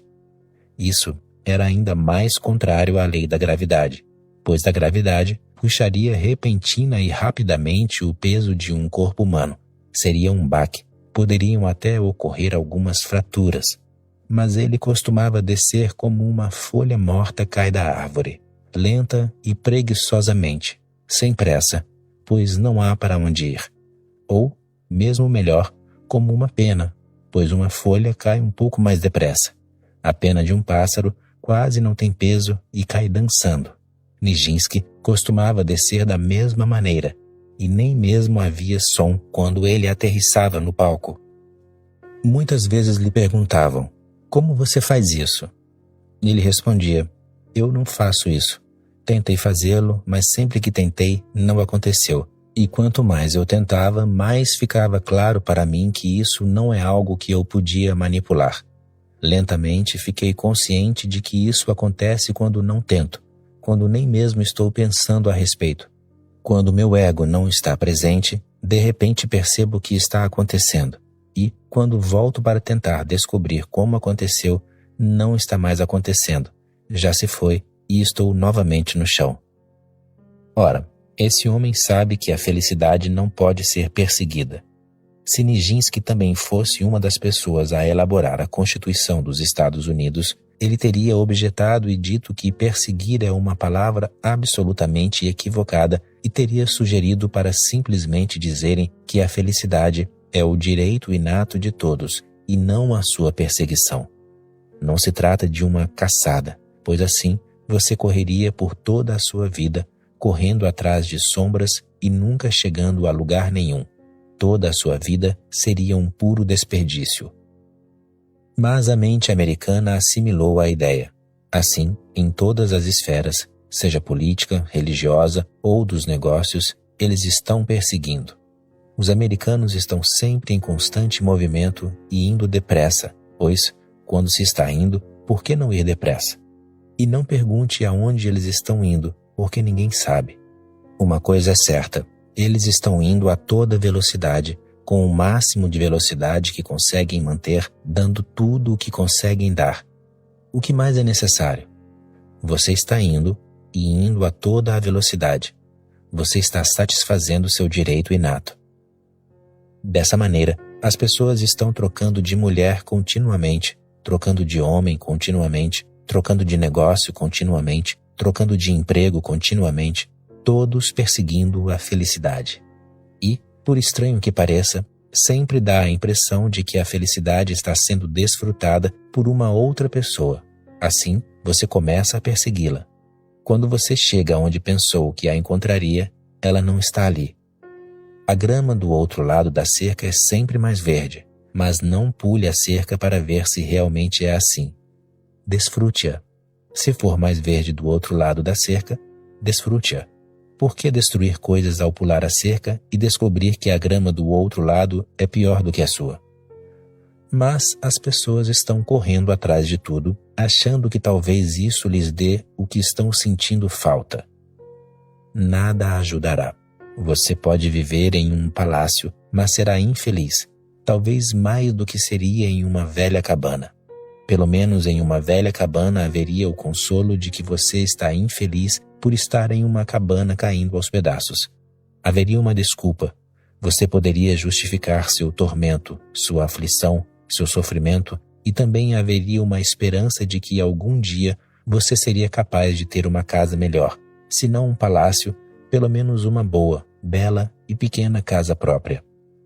É a esperança que está mantendo as pessoas vivas, e são suas desculpas e suas explicações que as fazem tentar repetidamente. Tentar repetidamente se tornou a filosofia dos americanos, mas há algumas coisas que não são alcançáveis dentro do reino da tentativa, que acontecem somente quando o tentar deixou completamente de existir. Você simplesmente se aquieta e diz: basta, não vou mais tentar. Foi assim que a iluminação aconteceu a Gautama Buda. Ele deve ter sido o primeiro americano, pois estava em busca da felicidade. Por causa da perseguição, abandonou o seu reinado. Ele foi o pioneiro em muitas coisas, como o primeiro a sair do sistema. Os hippies não abandonaram muitas coisas. Para abandonar algo, primeiro você precisa tê-lo. Ele o tinha e tinha mais do que qualquer pessoa teve. Buda estava cercado por todas as belas mulheres do reinado. Assim, nenhum desejo permaneceu insatisfeito. Ele tinha as melhores comidas, centenas de servos, imensos jardins. Buda disse: estou renunciando a tudo isso, pois não encontrei a felicidade aqui. Eu a procurarei, a perseguirei, farei tudo o que for preciso para encontrar a felicidade. E durante 6 anos, Buda fez tudo o que poderia ser feito. Ele foi a todos os tipos de professores, de mestres, de escolas, de sábios, de eruditos, de santos. E a Índia está tão repleta dessas pessoas que não há necessidade de procurar e ir atrás delas. Você simplesmente vai a qualquer lugar e as encontra. Elas estão por toda parte. Se você não as procura, elas o procuram. E particularmente na época de Buda era realmente o auge. Mas, após 6 anos de um esforço tremendo, de austeridades, de jejum e de posturas de yoga, nada aconteceu. E um dia, Niranjana é um rio pequeno, não muito fundo. Buda estava jejuando, fazendo austeridades e se torturando de todas as maneiras, o que o deixou tão fraco que quando foi tomar um banho no Niranjana, não conseguiu atravessá-lo. O rio era pequeno, mas ele estava tão fraco que só conseguiu não ser levado pelas águas porque segurou uma raiz de uma árvore que estava na beira do rio. Enquanto ele estava segurando a raiz, ocorreu-lhe a ideia. Esses sábios dizem que a existência é como um oceano. Se assim for, então tudo o que estou fazendo não está correto, pois, se não posso atravessar esse pobre rio, Niranjana, como irei atravessar o oceano da existência? Simplesmente desperdicei meu tempo, minha vida, minha energia e meu corpo ao fazer o que fiz. Ele conseguiu sair do rio, abandonou todos os esforços e sentou-se sob a árvore. Naquela noite de lua cheia, pela primeira vez em 6 anos, ele dormiu bem, pois não havia nada a fazer no dia seguinte, nenhum lugar para ir, nenhuma prática, nenhum exercício. No dia seguinte não havia nem mesmo a necessidade de levantar cedo pela manhã antes do alvorecer. No dia seguinte ele poderia dormir tanto quanto quisesse. Pela primeira vez ele sentiu uma liberdade total de todos os esforços, da procura, da busca, da perseguição. É claro que ele dormiu de uma maneira imensamente relaxada e pela manhã, quando abriu os olhos, a última estrela estava desaparecendo. Disse que com a última estrela desaparecendo, Buda também desapareceu. Toda a noite de descanso, a paz, nenhum futuro, nenhum objetivo, nada a ser feito. Pela primeira vez ele deixou de ser um americano. Deitado, sem pressa para se levantar, ele simplesmente percebeu que aqueles 6 anos pareciam um pesadelo. Mas era passado. A estrela desapareceu e Siddhartha desapareceu. Essa foi a experiência da plenitude ou da verdade, da transcendência, de tudo o que você procurou, mas que perdeu por estar procurando. Até mesmo os budistas não foram capazes de entender o significado dessa história. Essa é a história mais importante da vida de Gautama Buda e nada se compara a ela. Mas você ficará surpreso. Não sou budista e não concordo com Buda em 1001 pontos, mas sou a primeira pessoa em 25 séculos que deu ênfase a essa história e a tornou o ponto central, pois foi aí que o despertar de Buda aconteceu. Mas os sacerdotes e os monges budistas nem mesmo podem contar essa história, pois, se a contarem, que propósito eles terão? O que eles estão fazendo? O que eles estão ensinando? Que exercícios? Que preces? Naturalmente, se você contar essa história que aconteceu quando Buda deixou de fazer todos os tipos de tolices religiosas, as pessoas dirão: então, por que vocês estão nos ensinando a fazer tolices religiosas? Apenas para as abandonarmos um dia? E, se no final tivermos de abandoná-las, em primeiro lugar, por que começar? Será difícil convencer os sacerdotes. Todo o negócio e a profissão deles serão destruídos. O estado de plenitude nos banha exatamente dessa maneira. A verdade nos banha exatamente dessa maneira. Você simplesmente precisa ficar sem fazer nada, esperando. Não esperando por ilusões, mas apenas esperando e não por algo em particular, mas simplesmente esperando. Isso acontece em um estado de espera. E por que ela acontece? Happiness, em inglês, está perfeitamente correto chamá-la de felicidade. Happiness, em inglês. As raízes da infelicidade. O ser humano está atormentado e tem vivido atormentado através dos tempos. Raramente se pode encontrar um ser humano não atormentado, e é tão raro que praticamente parece inacreditável. É por isso que as pessoas não acreditam que existiram seres humanos como Buda. As pessoas não podem acreditar nisso e não podem acreditar devido ao próprio tormento. O tormento é tamanho e elas estão tão profundamente envolvidas nele que não consideram possível qualquer escape.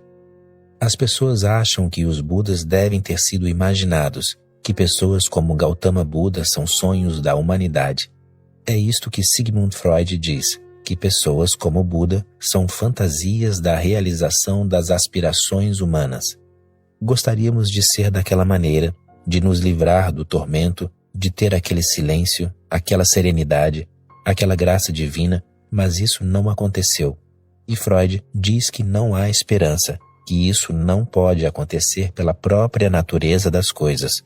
O ser humano não pode ser feliz. Freud precisa ser ouvido muito intensa e profundamente. Ele não pode ser simplesmente rejeitado completamente. Ele teve uma das mentes mais penetrantes do mundo, e quando ele diz que a felicidade não é possível, quando diz que esperar a felicidade é esperar o impossível, ele realmente quer dizer isso. Essa conclusão não é a de um filósofo. Sua própria observação da infelicidade humana o levou a essa conclusão. Freud não é pessimista, mas ao observar milhares de seres humanos, ao penetrar profundamente em sua psique, percebeu que o ser humano é feito de tal maneira que tem um processo embutido de ser infeliz. No máximo, ele pode ficar confortável, mas nunca em êxtase. No máximo, ele pode tornar a vida um pouco mais conveniente, seja por meio da tecnologia científica, de mudanças sociais, de uma melhor economia e de outras coisas. Mas o ser humano permanecerá atormentado da mesma maneira. Como Freud pode acreditar que uma pessoa como Buda existiu? Tal serenidade parece ser um sonho. Buda é apenas um sonho da humanidade. Essa ideia surge porque Buda é muito raro, muito excepcional. Ele não é a regra. Por que o ser humano permaneceu em tal tormento? E o milagre é que todos querem ser felizes. Não se pode encontrar uma única pessoa que queira ser infeliz. Mesmo assim, todos estão infelizes. Todos desejam ser felizes, plenos, serenos, silenciosos, alegres, celebrar, mas isso parece impossível. Ora, deve haver uma causa muito profunda, tão profunda que a análise freudiana não pode alcançar, que a lógica não pode penetrar. Um ponto básico precisa ser entendido. O ser humano deseja a felicidade e por isso ele é infeliz. Quanto mais você desejar ser feliz, mais infeliz ficará. Ora, isso parece ser muito absurdo, mas essa é a causa básica. E, quando você entende o processo de como a mente humana funciona, será capaz de perceber isso. O ser humano deseja ser feliz, daí ele criar a infelicidade. Se você deseja se livrar da infelicidade, terá de se livrar de seu desejo, de ser feliz, e então ninguém poderá deixá-lo infeliz. É aí que Freud não compreendeu. Ele não pôde entender que o próprio desejo de ser feliz pode ser a causa da infelicidade. Como isso acontece? Em primeiro lugar, por que você deseja a felicidade? E o que esse desejo faz a você? No momento em que deseja a felicidade, você já se afastou do presente, do existencial, e penetrou no futuro, o qual não existe, o qual ainda não veio. Você penetrou em um sonho. Ora, os sonhos nunca podem nos preencher. Seu desejo de felicidade é um sonho, e o sonho é irreal.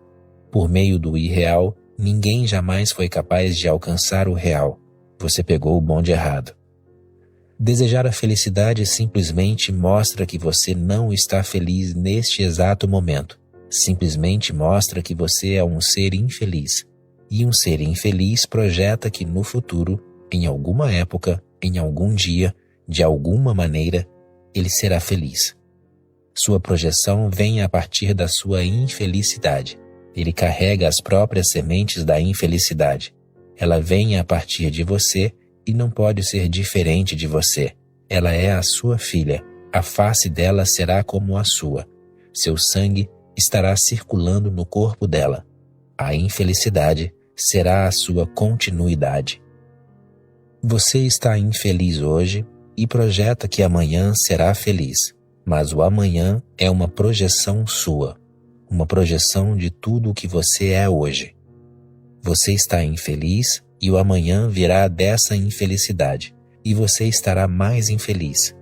É claro, a partir de mais infelicidade, você novamente desejará mais felicidade no futuro. Então você é pego em um círculo vicioso. Quanto mais infeliz você ficar, mais desejará a felicidade. Quanto mais desejar a felicidade, mais infeliz ficará. Ora, isso é como um cachorro perseguindo o próprio rabo. No Zen, há uma certa frase para isso. Eles dizem que é como açoitar a carroça. Se os cavalos não estiverem andando e a pessoa ficar açoitando a carroça, isso não será de ajuda. Você está atormentado, então qualquer coisa que possa sonhar, qualquer coisa que possa projetar, irá trazer mais tormento. Dessa maneira, o primeiro ponto é não sonhar, não projetar, é estar aqui e agora. Seja o que for, simplesmente esteja aqui e agora e uma incrível revelação está esperando por você. A revelação é que ninguém pode ser infeliz no aqui e agora. Você já ficou infeliz no aqui e agora? Exatamente neste momento, há alguma possibilidade de ser infeliz exatamente agora? Você pode pensar sobre o ontem e ficar infeliz. Pode pensar sobre o amanhã e ficar infeliz. Mas exatamente neste preciso momento, no pulsar e no palpitar deste momento real, você pode ser infeliz? Sem nenhum passado, sem nenhum futuro? Você pode trazer a infelicidade do passado, da memória. Alguém o insultou ontem e você ainda pode carregar a ferida, ainda pode carregar a mágoa, ainda pode se sentir infeliz a respeito, perguntando-se por que isso lhe aconteceu, por que a pessoa o insultou. Você fez tanto bem a ela e sempre a ajudou, sempre foi um amigo e ela o insultou. Você está jogando com algo que não mais existe. O ontem se foi. Ou você pode ficar infeliz pelo amanhã. Amanhã, seu dinheiro acabará. Então aonde você irá? O que você irá comer? Seu dinheiro acabará amanhã. Então a infelicidade entra em cena. Ou ela vem, do ontem ou do amanhã, mas nunca está no aqui e agora. Exatamente neste momento, no agora, a infelicidade é impossível. Se você aprendeu pelo menos isso, pode se tornar um Buda. Então ninguém está obstruindo o seu caminho. Então você pode se esquecer de todos os Freuds. Então a felicidade não é apenas possível, mas já aconteceu. Ela está à sua frente, e você a está perdendo por insistir em olhar para os lados. A felicidade está onde você está. Onde você está, a felicidade ali está. Ela o circunda. É um fenômeno natural, como o ar, como o céu. A felicidade não é para ser procurada, pois é a própria matéria da qual o universo é feito. A alegria é a própria matéria da qual o universo é feito. Mas você precisa olhar direto, precisa penetrar no imediato. Se você olhar para os lados, então perderá. Você perde por sua causa, perde por ter uma abordagem equivocada. Mas insistem em morrer para o passado e em nunca pensar no futuro, e então tente ser infeliz. Você fracassará. Você não pode ser infeliz. Seu fracasso é absolutamente certo. Ele pode ser predito. Você não pode conseguir. Não importa quão eficiente você seja em ser infeliz. Não importa quão bem treinado. Você não pode criar a infelicidade neste exato momento. Desejar a felicidade o ajuda a olhar para algum outro lugar, e então você continua perdendo-a de vista. A felicidade não é para ser criada, ela deve apenas ser percebida. Ela já está presente. Neste exato momento você pode ficar feliz, imensamente feliz. É assim que aconteceu com Buda. Ele era o filho de um rei e tinha tudo, mas não era feliz e ficou cada vez mais infeliz, pois quanto mais você tem, mais infeliz fica. Esse é o tormento dos ricos. É isso que está acontecendo hoje nos Estados Unidos. Quanto mais eles ficam ricos, mais infelizes.